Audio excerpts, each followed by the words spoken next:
Akkalkot Swami. Okay. मला त्यांच्याबद्दल काहीच माहिती नव्हतं. तर माझी एक मैत्रीण ती नेहमी ती स्वामी भक्त होती.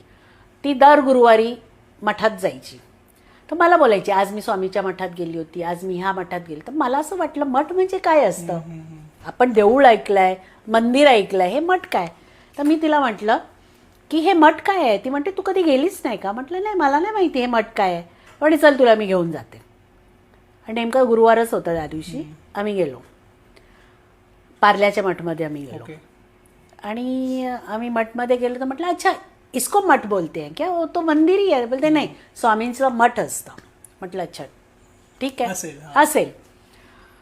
तेवढ्यात मी बघितलं की एक माणूस केस बीस विस्कटलेले एकदम शॅबी लुकिंग, त्याने पॅन्ट शर्ट घातली होती, धावत धावत धावत आला. थांबा थांबा थांबा थांबा सगळ्यांना म्हणायला लागला. बरी 20-25 माणसं होती आतमध्ये. मला सांगा इथे पहिल्यांदा कोण आलाय. ओके. तर मी घाबरली कारण मीच पहिल्यांदा आली आहे. म्हटलं बाबा हा काय शूटर बिटर आहे की काय. तर मी म्हटलं मी आली आहे पहिल्यांदा. तर म्हणे बाजूला व्हा. तर म्हटलं ह्याने मला बाजूला पण केलं. आता काय काय करणार माहिती नाही. काय विचारतोय काय करतोय. मी एकदम टेन्शनमध्ये आली. मी बाजूला झाली.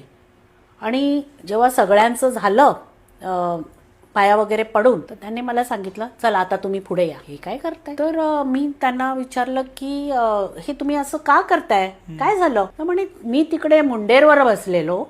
कुठल्या मुंडेरवर मला नाही माहिती.